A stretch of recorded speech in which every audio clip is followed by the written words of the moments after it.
이스라엘 백성들이 바벨론에 의하여 포로가 되고, 그리고 그 나라가 완전히 망했을 때, 성전이 무너지고 더 이상 희망이라고는 하나도 남지 않았을 때, 아마 그들은 정말 심각한 절망 가운데 빠져 있었을 거예요.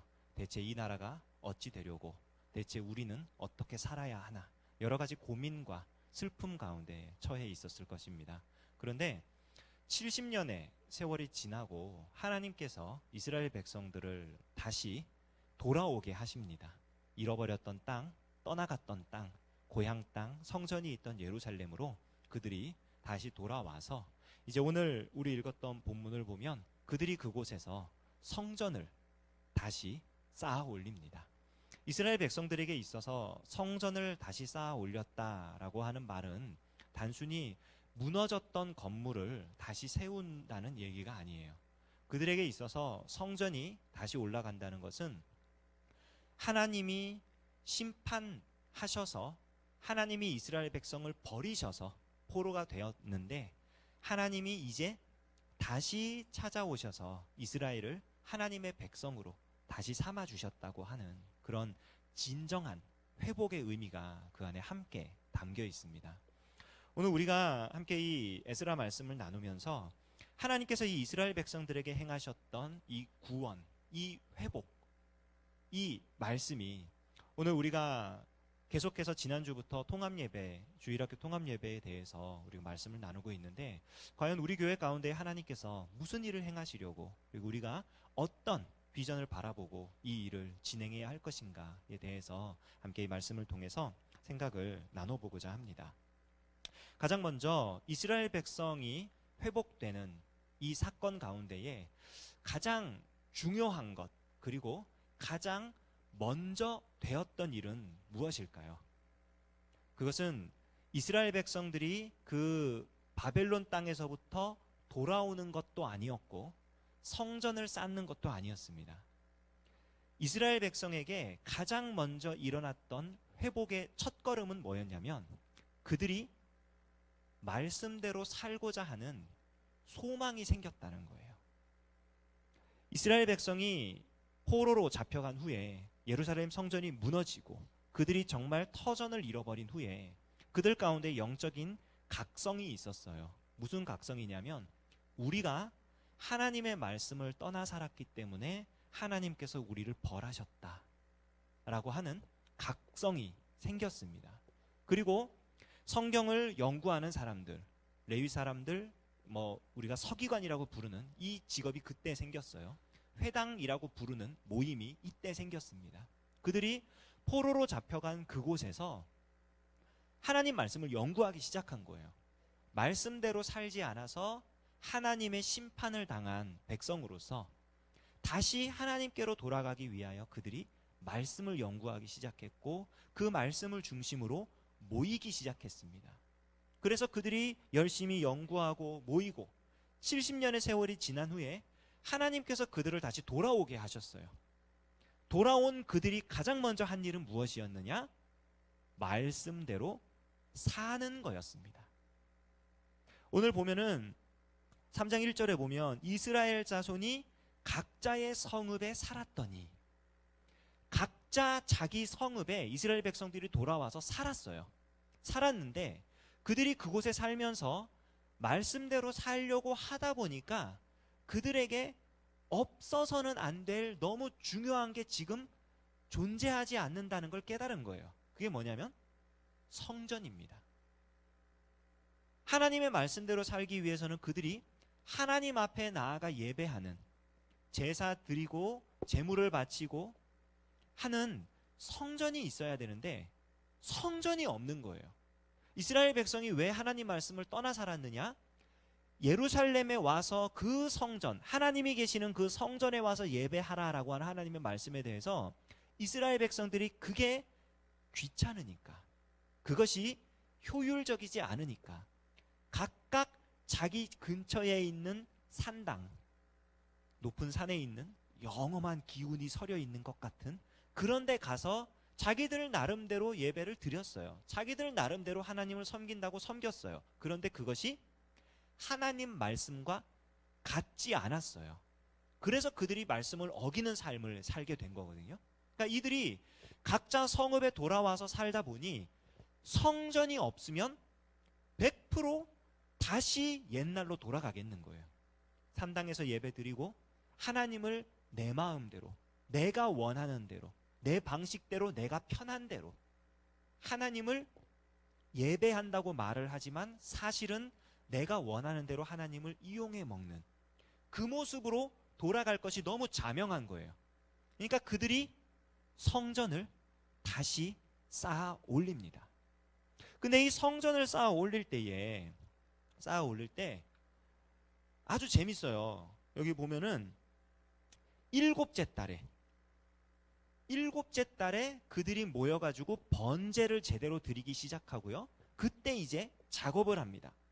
그리고 그 다음 일곱째 달 때 그렇게 모여가지고 했으면은 그냥 그때부터 이렇게 성전 만들기 시작하고 하면 되는데, 그렇게 하지 않고 제2년 둘째 달에 이제 정식으로 석수와 목수를 고용하고 두로와 시돈 사람들을 갖다가 쓰면서 이제 그 물건 레바논 백향목을 들여오고 하면서 성전을 만들기 시작해요. 왜 그들이 일곱째 달에 모이고 그 다음에 둘째 달에 건축을 시작했을까? 놀라운 비밀이 숨겨 있어요. 그게 뭐냐면 그들이 하나님 말씀대로 살려고 이 마음에 작정을 하고 그렇게 하다 보니까 성전을 짓는 일 그 자체를 하나님 말씀대로 하고 싶은 거예요. 내가 성전이 있었으면 좋겠으니까 내가 원하는 때에, 내가 일하기 좋은 때에, 내가 이렇게 하고 싶은 때에 짓는 게 아니라 하나님께서 성전을 짓게 하셨던 그 모습 그대로 성전을 다시 쌓아 올리고 싶은 거예요. 솔로몬 왕이 성전을 언제 짓기 시작하냐면은 자기 통치가 안정되고 자기 통치한 지 넷째 해 둘째 달에 정식으로 성전을 짓기 시작합니다. 그러니까 이 사람들이 모여가지고 마치 하나님께서 솔로몬을 통해 그 둘째 달에 작업을 시작했던 것처럼 자기들도 거기에 맞춰서 시작하는 거예요. 하나님이 그렇게 짓게 하셨으니까. 솔로몬이 두로와 시돈 사람들 그리고 석수와 목수를 고용해가지고 그들에게 돈을 주고 물건을 사와서 이렇게 성전을 짓게 했습니다. 똑같이 해요. 두로와 시돈 사람들에게 돈을 주고 그들이 물건을 가져와서 만들도록 합니다. 솔로몬이 성전을 지을 때 레위 사람들은 감독관으로 세웠어요. 그래서 성전을 쌓는 데 있어서 부정한 것이 생기지 않도록 그들이 말씀대로 철저하게 검증하도록 했습니다. 이 포로에서 돌아온 사람들이 레위인들을 감독관으로 세워서 그들이 말씀대로 성전을 지을 수 있도록 지도를 합니다. 그들이 할 수 있는 최선을 다해 하나님의 말씀을 있는 그대로 지키기 위하여 애쓰는 거예요. 무슨 좋은 날짜를 받아가지고 우리나라 사람들 이사 같은 거 할 때 손 없는 날 이래가지고 찾아가지고 막 이러는 것처럼 그 날짜를 찾은 게 아니라 지금 이 이스라엘 백성들이 뭘 한 거냐면 하나님께서 성전을 처음 짓게 하셨던 바로 그때와 같은 모양으로 이 성전이 다시 세워지기를 원한다고 그들의 삶 가운데 지금 고백을 하고 있는 거예요. 그래서 그렇게 하고 있는 겁니다. 제 친구 가운데 음향 감독을 하는 친구가 있어요. 극장에서 이제 음향 감독, 전체적인 음향을 조율하고 시스템을 만지고 이러는 친구예요. 근데 이 친구가 이제 교회에 이런 재건축을 할 때나 리모델링을 할 때나 이렇게 몇 군데 교회에 이렇게 음향을 이렇게 조언을 해준 적이 있습니다. 근데 이 친구가 어느 날 이제 저하고 대화할 기회가 돼가지고 이 얘기를 하는데 저한테 막 이렇게 투정 아닌 투정을 부리는 거예요. 무슨 투정이냐면은 자기도 이제 교회를 다니는 사람이고 그런 사람이니까 교회에서 이렇게 불러서 해달라 그러면 정말 아낌없이 조언을 해준대요. 음향 시스템이 어떻게 하면 가장 그 소리가 잘 전파되고 심지어는 스피커 각도 어느 메이커의 전선을 사야 된다 이런 것까지 다 세세하게 다 알려준대요. 막 해갖고 이렇게 딱 알려주면은 나중에 가서 결과를 딱 보면은 자기 말을 들은 게 아무도 없다는 거예요. 그냥 목사님들이 그냥 알아서 막 했다는 거예요. 그러면서 저한테 막 투정을 부려요. 너는 나중에 저기 목회할 때 누가 이렇게 조언하고 그러면 말 좀 들으라고 제발 막 그래요. 그 친구 말을 들으면서 두 가지 생각을 했어요. 하나는 맞아요. 뭐냐면은 어떤 분야의 전문가가 이야기를 할 때 그 전문가의 말을 들어주는 게 지혜로운 거죠. 그 분야의 전문가니까. 그런데 그런 생각을 하면서 또 다른 생각이 들더라고요. 교회가 왜 존재하죠? 교회에서 가장 중요하게 해야 될 일이 뭐죠? 하나님을 예배하는 일이에요. 믿는 자들이 모여서 예배하고 흩어져 전도하고 같이 신앙을 고백하고 하나님을 찬양하고 예배하는 일에 초점이 맞춰져 있는 게 교회예요. 그러면 예배 전문가는 음향 전문가가 예배를 더 잘 알까요? 목사님이 예배를 더 잘 알까요? 예배하는 일에 있어서는 목사가 음향 감독보다 더 전문가예요. 그렇게 생각하니까 제 친구의 말이 반은 맞았는데 반은 틀렸더라고요. 얘기를 해줬어요. 그 친구한테. 야, 교회가 그래도 예배하는 곳인데 그 교회를 극장으로 만들려고 그러는 거냐? 대체 네가 조언해준 그 예산이 얼마냐? 그랬더니 말도 안 되는 천문학적인 금액을 막 얘기를 하는 거예요. 그러니까 이 친구는 자기가 전문 분야가 거기니까 그거에 맞춰서 막 얘기를 했던 거예요. 나중에는 이 친구는 누가 이렇게 어느 교회에서 자기한테 조언이 들어오면은 제일 먼저 물어보는 게 이거예요. 저 목사님, 그런데 예산이 얼마십니까? 그리고 가장 원하는 게 무엇입니까? 거기에 맞춰드리겠습니다. 실제로 제가 한번 문의를 했었는데, 전에 섬기던 교회가 상태가 이상해가지고 문의를 딱 했는데 이 친구가 막 한참 막 얘기를 듣더니, 친구니까요. 야, 태영아, 그냥 써. 그러더라고요. 그래서 야, 무슨 말이냐, 그게 왜 그냥 쓰냐, 지금 상태 이상한데. 그거 저기 뭐 한두 푼 해가지고 고칠 수 있는 것도 아니고 그냥 내가 가서 잠깐 봐줄 테니까 쓸 수 있는 데까지 써. 그냥 그러고 정말로 봐줬어요. 봐주고 그냥 가니까 좋아지더라고요.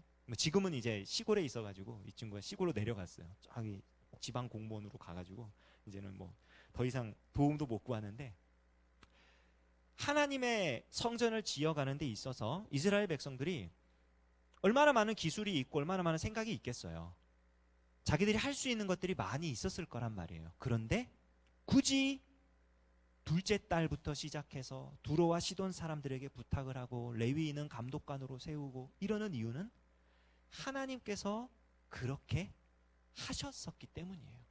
그들이 알고 있는 하나님의 말씀, 모세의 규례, 모세를 통해 솔로몬의 규례대로, 다윗의 규례대로, 다윗을 통해 하나님께서 말씀해 주시고, 그리고 그의 아들 솔로몬이 그 방법대로 성전을 지었을 때 그 성전이 올라갔던 것처럼 이스라엘 백성들이 하나님의 말씀 그대로 성전을 다시 쌓아 올리고 싶었던 거예요. 성전의 기초가 놓이고 그들이 그 성전의 기초를 보면서 두 가지 극명한 반응을 보입니다. 첫 번째 반응은 뭐였냐면은, 그 성전 기초를 딱 봤더니 어떤 건물을 지을 때 그 건물을 딱 이렇게 땅을 보면은 이게 몇 층까지 올라가겠다, 뭐 어떤 구조로 되겠다, 이게 견적이 나오잖아요. 이 사람들이 옛날 예루살렘 성전, 그 솔로몬이 지었던 그 성전, 그 가운데 예배하며 살았던 그 기억이 있는 사람들은 이 성전 지대를 딱 보자마자 눈물을 흘립니다. 막 대성통곡을 하는 거예요. 왜냐하면 너무 초라한 거예요. 그때 그 영광스러운 성전에 비하면 너무 보잘것없는 거예요. 그래서 막 울어요. 슬퍼서. 그때 그 모습을 보지 못했던, 그때 어린아이였든지 아니면은 포로 생활을 하면서 태어난 사람들이든지, 이런 사람들이, 젊은 사람들, 어린 사람들, 이들이 성전 지대가 놓인 것을 봅니다. 그들은 감격해서 소리를 질러요. 하나님이 성전을 지을 수 있도록 해주셨다. 기초가 놓였다. 이제 우리는 성전에서 예배하며 살 수 있다. 이러면서 기쁨으로 막 소리를 질러요.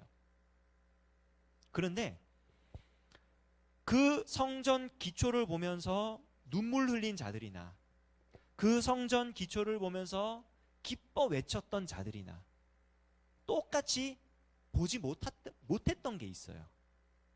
그게 뭐냐면, 솔로몬이 성전을 지었을 때 거기에 무슨 일이 일어나냐면, 솔로몬도 왕도 무릎을 꿇을 수밖에 없었고, 거기서 하나님을 예배하는 제사장들도 엎드려서 일어날 수 없었던 하나님의 영광이 거기에 임했었어요.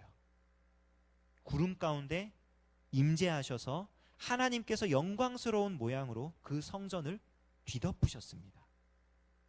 거기에는 성전의 크기, 성전의 모양, 그 성전에 얼마가 들었는지, 그 성전이 어떻게 세워졌는지 중요하지 않아요. 하나님이 거기에 임재하셨다라는 게 가장 중요합니다. 지금 성전 기초를 보면서 눈물 흘리는 자들이나 기뻐 외치는 자들이나 둘 다 놓치고 있는 게 있었어요. 그게 뭐냐면 하나님께서 함께 하시는지 하지 않으신지를 분별할 수 있는 눈이 없었어요. 그러니까 그들의 울음소리, 그들의 웃음소리, 죄송한 얘기지만 의미가 없는 울음과 웃음이 되어버리는 거예요. 왜냐하면 여호와의 성전이 의미를 가지는 때는 언제냐? 거기에 하나님께서 임재하실 때거든요. 성전을 다시 쌓아 올리는 것은 하나님께서 불러내셔서 하나님께서 당신의 은혜로 다시 쌓아 올리게 하시는 겁니다.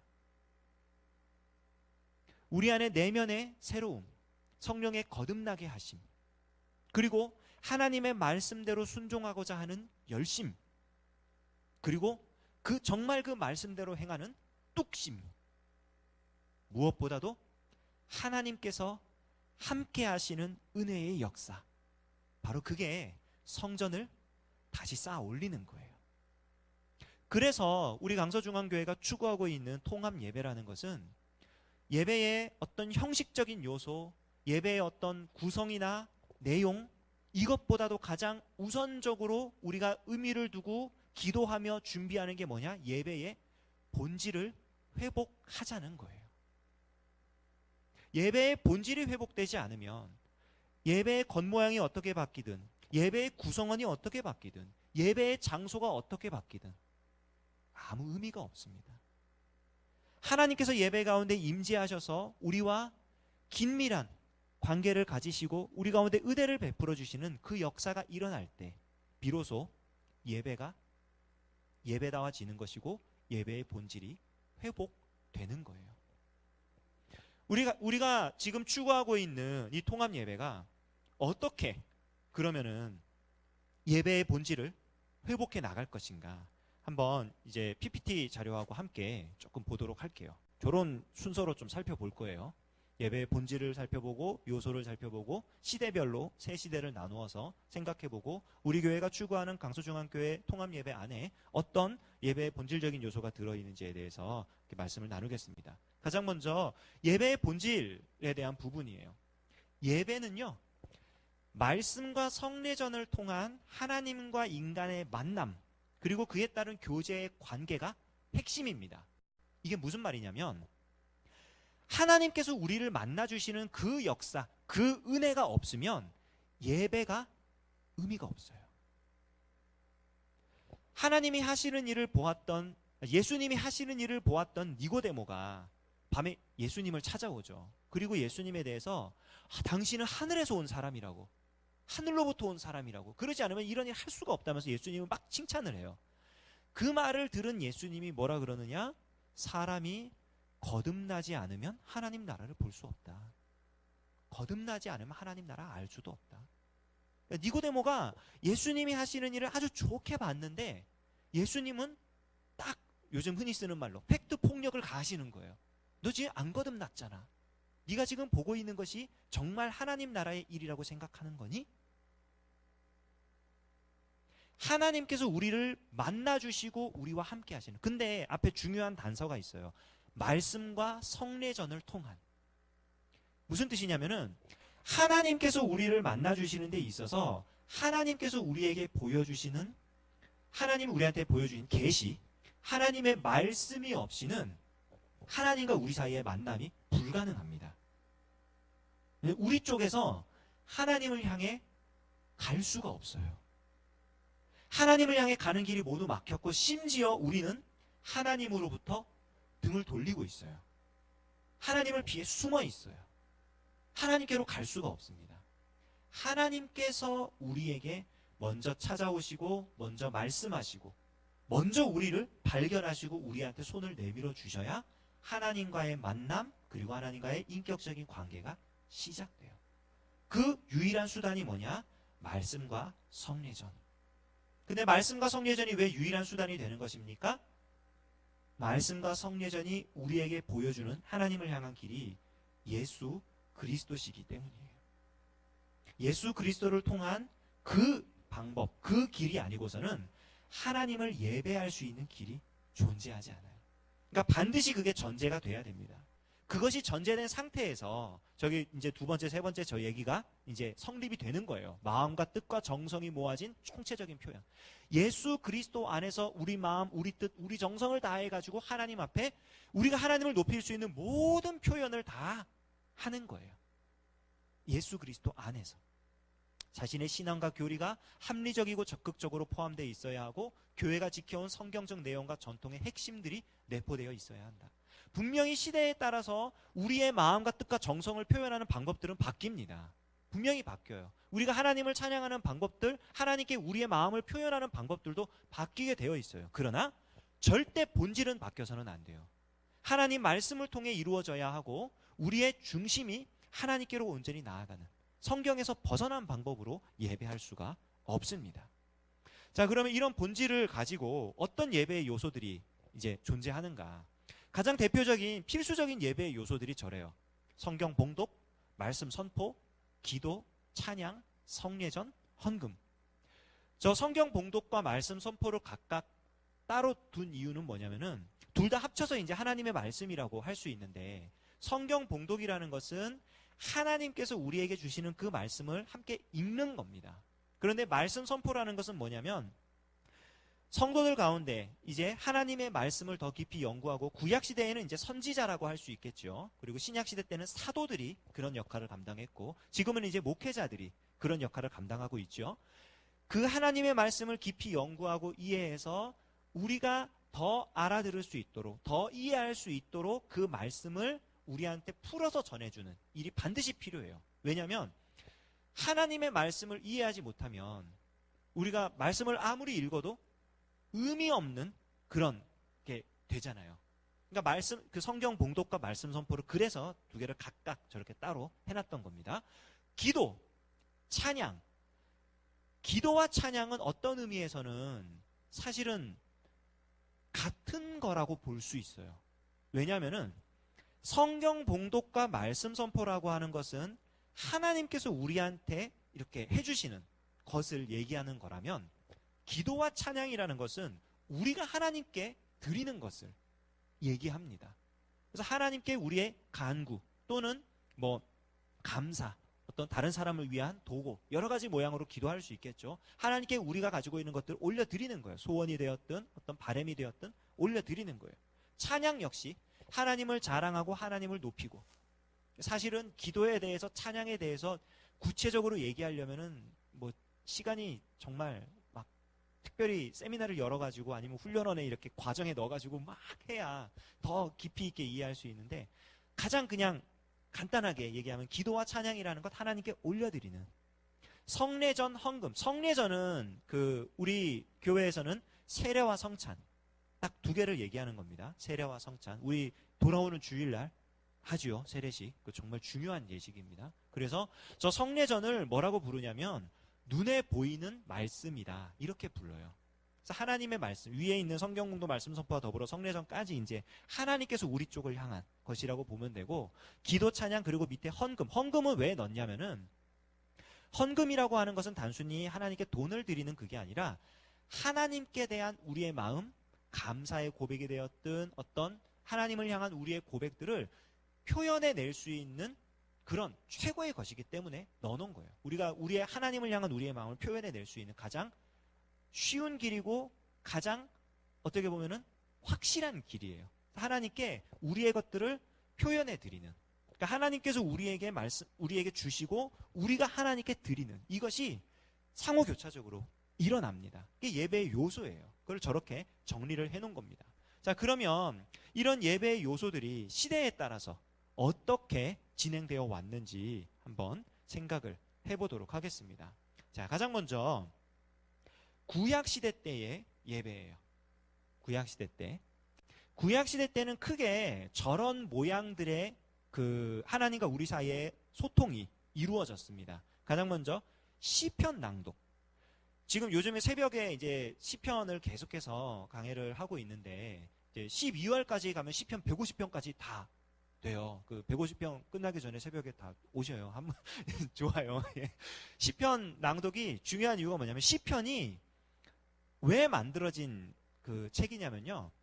이스라엘 백성들이 하나님을 예배하는 데 있어서 어떤 표현을 할지, 어떤 말씀을 가지고 나갈지, 어떻게 기도할지, 어떻게 노래할지 가장 좋은 길라잡이가 시편이에요.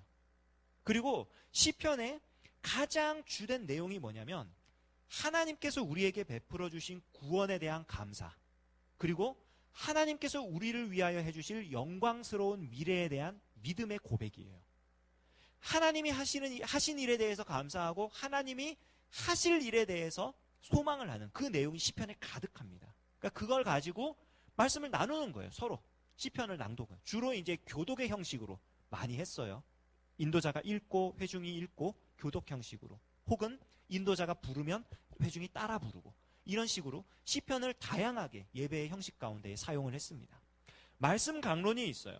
말씀 강론은 뭐냐면은 선지서, 율법서 이런 책들을 딱 읽고 나면은 이 하나님의 말씀에 대해, 특히 이제 구약 시대 때는 율법서, 모세오경이라 그러죠. 모세오경에 대한 강론이 많았습니다. 그래서 하나님께서 우리에게 무슨 말씀을 하셨고 무엇을 지켜야 하고 어떻게 살아야 하고 이런 부분에 대해서 풀어서 가르쳐주는 일들이 구약시대 때도 있었어요. 속죄제와 속건제는 우리 죄의 문제와 관련된 제사들입니다. 내가 하나님 앞에, 그리고 우리 이스라엘 백성이 하나님 앞에 어떤 죄를 지었다면, 하나님을 모독하는 일을 했다면 이 제사를 통해서 하나님의 용서를 구하고 하나님의 은혜 가운데로 들어가는 거예요. 희생제사는 하나님께 대한 헌신, 그리고 하나님의 언약 백성으로서의 삶에 대한 고백으로서 하나님께 드리는 것들이었습니다. 이 외에도 여러 제사들이 있었죠. 방법으로 따지면 번제가 있었고, 또 뭐 요제가 있었고, 또 내용으로 따지자면 화목제가 있었고, 여러 가지 모양들의 제사들이 가득합니다. 근데 그 제사들, 그리고 절기라든지 여러 가지 이런 축제들, 그것들은 대부분 어떤 내용이냐면은 하나님께서 우리에게 주신 그 은혜에 대한 기쁨과 감사의 표현으로 드렸던 거예요. 특히 구약의 절기들, 우리가 수요 예배 시간에 또 살펴봤었죠. 구약의 절기들이 있는데 그 절기들의 공통점은 뭐냐면 하나님께서 우리를 위하여 행하신 일들에 대해서 잊어버리지 말고 감사하라는 내용이 주를 이루었어요. 그런 것들이 구약 시대 때의 예배. 그러니까 성전이라고 하는 이 장소를 중심으로 저런 내용들을 고백하기 위하여, 혹은 하나님의 말씀을 듣기 위하여, 그 은혜를 받기 위하여 백성들이 오는 거예요. 구약 시대 때는 그런 예배가 이루어졌습니다. 이제 시간이 지났어요. 그리고 이스라엘 백성들이 심판당해서 포로 생활을 하게 되고 이러면서 어떤 이제 시대가 시작되냐면은 회당이라고 하는 것이 이제 시작이 됩니다. 백성들이 각각 흩어져서 멀어져 있는 땅에서 자신들이 왜 이 고통을 당해야 되는지, 왜 이렇게 어려움을 당하는지 이것에 대해서 고민하기 시작했어요. 그리고 연구하기 시작했어요. 봤더니 자기들이 하나님의 말씀을 너무 멀리 떠나 살았던 거예요.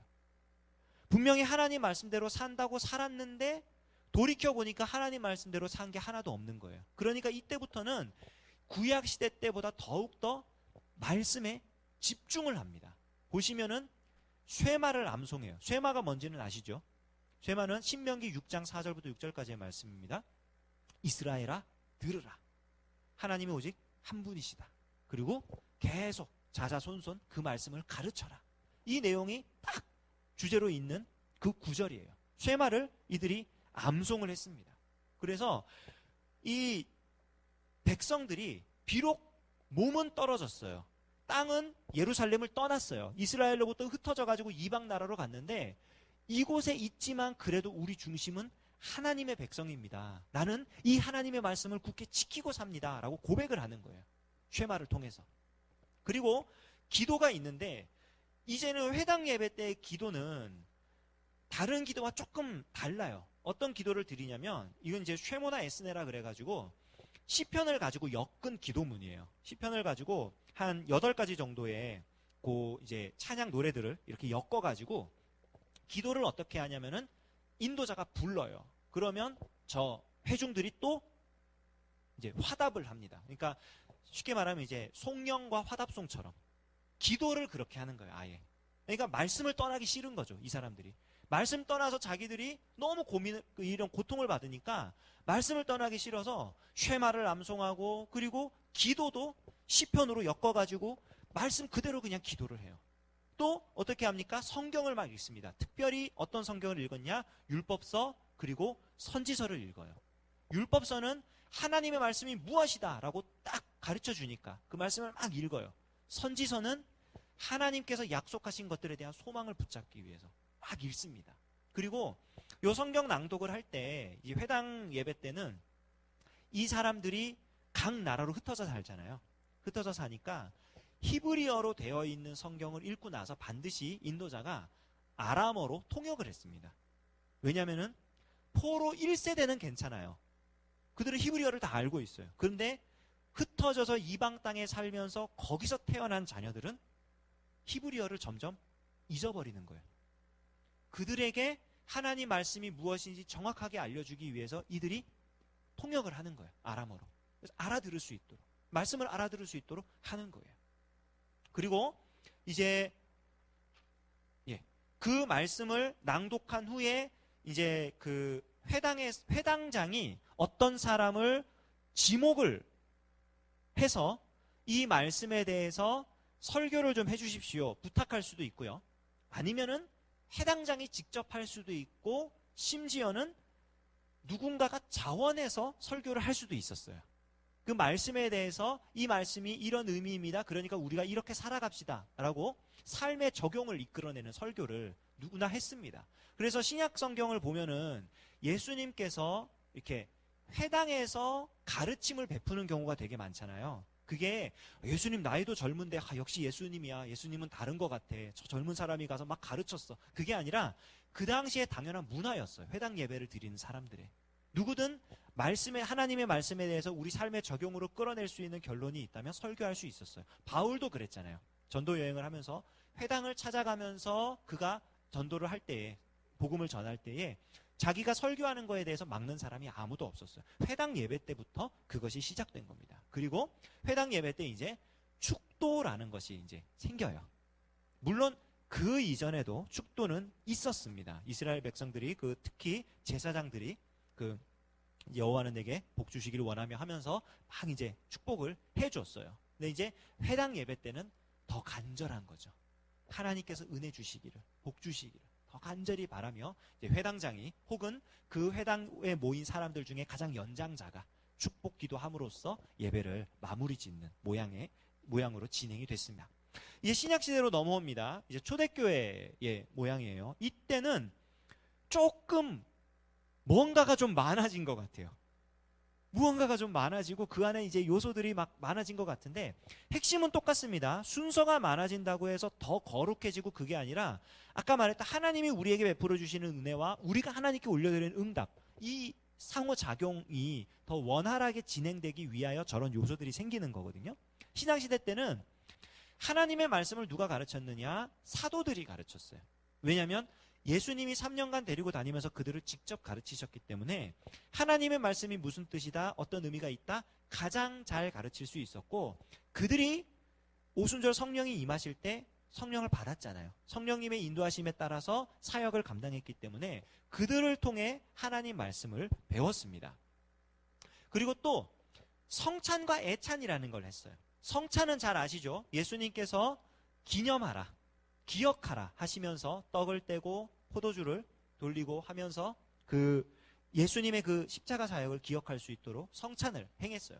근데 성찬과 더불어 초대교회 때 애찬, 이건 뭐냐면은 집에서 떡을 떼며 함께 식탁 교제를 나누는 그 모습이 거의 매 예배 때마다 이루어졌습니다. 그래서 믿는 사람들이 예수님 안에 연합된 예수님과 연합한 그 사람들이 그 같은 믿음으로 서로와도 하나된 몸을 이룬다는 것을 저런 식탁 교제를 통해서 나타내 보였어요. 신약시대 때는 역시 기도가 있습니다. 기도가 있는데 바울은 기도를 네 가지로 얘기를 하죠. 간구와 기도와 도구와 감사를 하라.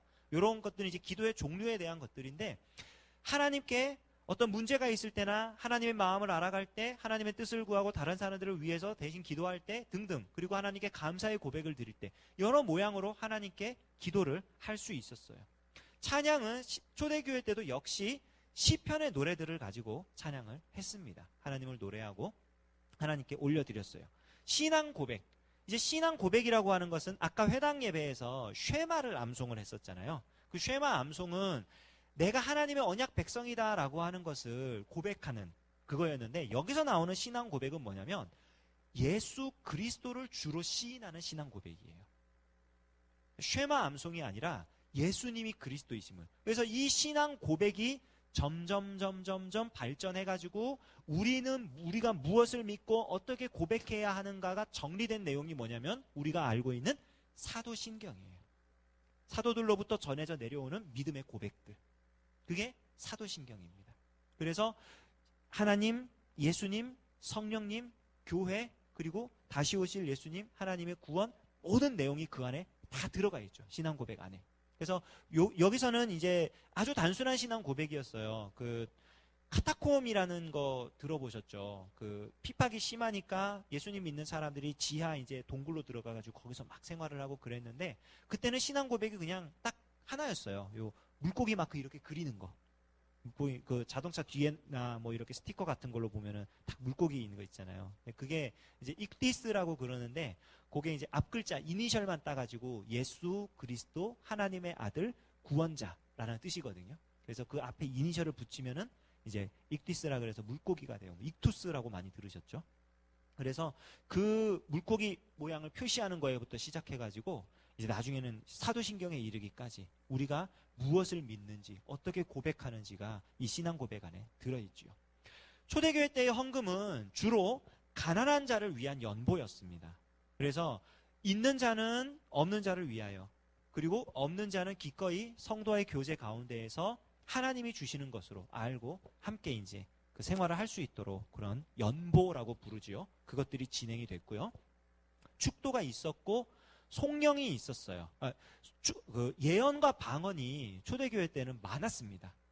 왜 많았냐면은 그때에는 아직 성경이 완결되지가 않았었어요. 초대교회 시절에. 그래서 하나님께로부터 받은 이제 말씀, 우리가 흔히 하는 뭐 계시, 직통 계시라고 부르죠. 그런 것들에 대해서 이제 말을 많이 하고 그랬었어요. 그런데 저 예언과 방언은 시간이 지나면서 점점 사라집니다. 왜 사라지냐면은 일단 가장 큰 이유가 성경이 완결되었어요. 성경이 완결된과 동시에 하나님께서 우리에게 주시는 특별 계시가 이제 끝이 났기 때문에, 가장 완벽한 특별 계시가 주어졌기 때문에 더 이상의 예언, 더 이상의 방언 의미가 없어진 거예요. 왜냐면은 예언을 하고 방언을 해도 말씀에 비추어 보면 말씀으로 이제 해석을 해야 되는 거니까. 그래서 이제 점점 사라졌고, 또 하나는 저것이 이제 점점 없어진 이유가 뭐냐면 교회 안에 무질서를 야기하게 되었습니다. 그러니까 내가 하나님 음성을 들었다, 내가 하나님 말씀을 선포한다 하면서 정확한 말씀이 아닌 다른 것들을 자꾸 이제 이야기를 하다 보니까 교회 안에서 자꾸 혼란이 생기는 거예요. 그러다 보니까 교회가 점점 저런 부분은 예배 가운데에 이렇게 없어지게 된 그런 순서가 되었습니다. 축도와 송영은 이제 축복기도, 그리고 이제 하나님의 영광을 노래한. 그래서 송영은 이제 초대교회 때는 대부분 송영이라고 하는 것을 이제 그 예배 말미에만, 축도 전이든지 축도 끝나고든지 이렇게 하나님께 영광 돌리는 노래로 주로 그렇게 끝을 내는데, 우리는 이제 지금 시대에 와가지고는 앞뒤로 이렇게 해서 하나님의 영광으로 시작해서 하나님의 영광으로 끝나는 모양으로 이제 갖추어지고 있죠. 자, 이제 우리 교회는 그러면은 어떻게 우리 통합 예배를 통해서 예배의 본질을 회복하고 이 예배의 요소들 가운데에 우리가 하나님의 임재를 사모할 것인가에 대해서 생각해보고 같이 기도하는 시간을 가지도록 할게요. 혹시 제 말이 너무 빠르나요? 괜찮으신가요? 예, 감사합니다. 자, 예, 하나 넘겨주세요. 다음 장, 마지막 장. 예, 강서중앙교회 통합예배의 구성 굉장히 많습니다. 왜 굉장히 많으냐면은 우리가 예배할 모든 순서들을 지금 다 넣은 거예요. 예배 순서에 기록되어 있는 것들을 다 집어넣었어요. 근데 핵심은 똑같아요. 하나님께서 우리한테 주시는 은혜, 우리가 하나님께 응답해 드리는 반응. 이 두 가지가 상호교차적으로 이루어지는 겁니다. 가장 먼저 우리는 경배와 찬양을 드리지요. 경배와 찬양은 우리가 하나님께 드릴 수 있는 노래를 다 함께 모여서 함께 드릴 거예요. 그래서 지금 현재 우리 부서로 구성되어 있는데 부서마다 다 지금 찬양팀이 있거든요. 있는데 이 찬양팀들의 지금 콘티를 사실은 다 조사를 다 했어요. 각 부서가 지금 어떤 찬양들을 많이 하고 어떻게 됐는지 다 해가지고 그거를 다 모을 거예요. 그리고 이제 함께 찬양할 수 있도록, 함께 하나님을 높일 수 있도록 준비를 합니다. 송영은 하나님의 영광을 기리는 찬양이고요. 예배를 기원합니다. 기도에 들어가겠지요. 기도를 통해 하나님께서 예배 가운데 임재하시도록 함께 하시도록 하겠지요. 화답 송영은 앞에 나왔던 송영과 이제 맞물려서 또 하나님의 영광을 올려드립니다. 성시교독. 성시교독은 굉장히 중요해요. 왜냐면은 이 성시교독이 그 구약시대가 됐든 회당이 됐든 신약시대가 됐든 이제 시편을 낭독하는 것과 사실은 같은 의미를 가지고 있는데 아까 말씀드렸지만 시편 안에는 과거의 구원, 하나님께서 우리한테 베풀어 주신 은혜에 대한 감사, 그리고 하나님께서 앞으로 행하실 영광스러운 미래에 대한 소망, 이게 다 들어있어요, 그 안에. 그래서 이 성시 교독을 통해 가지고 하나님께서 행하신 일을 감사하고 하나님 하실 일에 대한 기대를 가지고 예배할 수 있도록 하는 거예요. 성시 교독이 굉장히 중요합니다. 신앙을 고백합니다. 사도신경으로 신앙을 고백하지요. 그리고 함께 찬양해요. 아까 맨 처음에 나왔던 경배와 찬양과 마찬가지로 이제 회중 찬송 다 함께 주님을 노래하는 찬양인데 뭐 이제 사실 가장 좋은 방법은 우리가 찬양을 할 때에 그 한 사람 한 사람이 다 고백하는 그런 노래들을 다 같이 부르면 정말 좋겠지요. 정말 좋겠지만 그러나 우리가 그런 것들을 다 취합해가지고 이렇게 하기에는 이제 어렵기 때문에 그 말씀 본문과 주제에 맞추어서 우리가 하나님을 어떻게 노래할지 이제 예배 인도자가 준비를 해서 회중 찬송을 결정을 합니다. 그럼 우리가 같이 찬양으로 하나님께 올려드리는 거죠. 회중 찬송 다음에 나오는 기도는 이제 우리가 흔히 말하는 대표 기도예요. 대표 기도. 그래서 요 통합 예배 때에도 역시 뭐 지금 현재 1부 예배, 2부 예배, 7시 반, 11시 예배와 마찬가지로 우리 당회원들, 중직자들, 그리고 또 뭐 교사들, 이제는 통합 예배라고 하면 이제 주일학교 학생들까지 다 모이니까 우리 학생들까지 다 돌아가면서 우리가 기도할 수 있도록 그렇게 구성을 할 겁니다. 성경을 읽고요. 그리고 하나님께 헌금을 드립니다. 헌금 지금도 다 드리고 있어요. 교육부서들 지금도 다 드리고 있는데 지금은 이제 예배 전에 예배를 시작하기 전에 교회에 오면서 그냥 먼저 탁 이렇게 헌금 바구니에 넣고 예배 중에는 봉헌 기도만 이렇게 하고 있는데 예배 중에 이제 헌금할 수 있도록 그렇게 진행을 할 거예요. 찬양대 찬양. 이제 주일학교들도 마찬가지로 연합 찬양대를 이제 꾸밀 겁니다. 그래서 앞에 나왔던 경배와 찬양 팀과 그 조금 색깔이 달라요. 왜 색깔이 다르냐면은 일단 음악적인 장르가 다르고요. 그리고 그 찬양의 고백이나 이런 부분에 있어서 경배와 찬양 팀이 고백하는 뭐 물론 중심은 같지만 그 내용이나 이런 면에 있어서 조금 차이가 있는 그런 찬양대가 구성되어서 찬양할 것입니다. 말씀 선포는 통합 예배라고 하면은 우리가 이제 주일학교 예배라고 하면은 그 가장 이제 생각하기 쉬운 게 뭐냐면은 그 아이들의 수준에 맞는 설교. 예를 들자면 뭐 유아유치부 아이들에게 설교한다 그러면 안녕 얘들아 이러면서 막 이렇게 하는 거를 원하고 뭐 중고등부 아이들이라고 친다면은 정신 차리라고 막 이러면서 애들한테 막 이렇게 그런 거를 이제 우리는 생각을 하는데 그거는 형식적인 요소들이고요. 핵심은 뭐냐면은 하나님의 말씀, 같은 본문의 말씀이 선포되고 그리고 같은 내용, 같은 주제의 말씀이 선포되어야 하는 게 맞는 거거든요. 그래서 그 1부 예배, 7시 반이 됐든 내년에 이제 3부가 되겠죠. 11시 예배가 되었든 같은 말씀과 같은 내용, 같은 제목, 같은 주제의 말씀으로 선포가 돼요. 선포가 되어서 우리가 한 교회를 다니고 있는데 같은 하나님의 말씀을 같은 예배 가운데에 접할 수 있도록 우리가 그렇게 진행을 할 겁니다. 말씀을 들은 후에는 개개인이 결단 기도를 합니다. 이것은 내게 들려진 하나님의 말씀이 내 삶 가운데 역사할 수 있도록, 내 자신이 하나님의 말씀을 하나님의 말씀으로 받아들이고 살아갈 수 있도록 스스로를 위해서 반드시 필요한 부분이고요.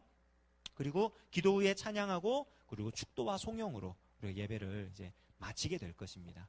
쭉 이렇게 따져보면은 그 예배 시간 길겠다 이런 생각이 들 수도 있는데, 저거 우리 지금 예배 드리는 거 그대로 그냥 말씀드린 거예요. 우리가 사실은 저거를 다 하고 있어요. 다 하고 있고, 쉽게 말해서 편의상 우리가 각 부서에서, 주일학교 각 부서에서 편의상 혹은 저런 어떤 준비를 하기 어려워서 생략되어 있는 부분들이 포함되어 있는 건데, 편의상 생략하는 순간 뭐가 되냐면은, 아까 이스라엘 백성들이 포로 생활을 시작하면서 절실히 깨달았다 그랬잖아요. 자기들이 예루살렘에 모여 예배를 드려야 되는데 산당에서 예배 드리고 자기 방식대로 자기 뜻대로 행했던 그 일이 하나님의 말씀을 가장 빨리 떠나는 지름길이었다는 걸 깨달았다 그랬잖아요. 우리가 그런 부분을 굉장히 조심하는 거예요. 그래서 예배의 어떤 요소들을 갖다가 이게 예배다 이렇게 해서 지금 하려는 게 아니라, 예배에 들어가 있어야 할 본질적인 내용들, 하나님께서 우리에게 은혜 주시는 것들, 그리고 우리가 하나님께 응답해야 될 것들, 이것들이 예배 안에 조화롭게 자리할 수 있도록 구성을 해놓은 것입니다. 그래서 그 구성대로 우리가 예배하며 이렇게 하나님께 나아갈 수 있도록 이렇게 준비를 할 거예요. 자, 이상으로 우리가 이제 오늘 함께 나눌 예배의 본질 회복에 대한 이야기를 마쳤고요. 우리가 이 시간에는 같이 한번 기도하면서 우리가 이 통합 예배를 준비할 수 있으면 좋겠는데요. 함께 기도할 제목을 띄워주세요. 글씨가 좀 작은데, 예배의 모양이 아니라 본질이 회복될 수 있게 하옵소서. 예배의 매 순간마다 성령께서 충만하게 역사하여 주옵소서. 하나님과의 관계가 깊어지게 하옵소서. 예배의 모든 것을 거는 세대가 되게 하옵소서. 교회의 교회다워짐으로 말미암아 이 나라가 새롭게 되어지게 하소서. 우리가 이 통합 예배라는 것을 준비하면서 다른 어떤 것보다도 예배의 본질이 회복될 수 있도록, 예배하는 가운데 하나님께서 임재하셔서 우리를 만나주시고 우리와 함께 하시고 우리 가운데 역사하실 수 있도록 하나님이 진행해 주시고 하나님이 역사해 주시고 하나님이 만나주시고, 우리의 다음 세대들이 하나님을 알고 예배의 모든 것을 걸 수 있도록 하나님께서 인도해 주시도록, 우리가 그 한 가지 제목을 가지고 이 시간에 같이 한번 기도하면 좋겠습니다. 우리 주님 한번 부르고 같이 기도하겠습니다.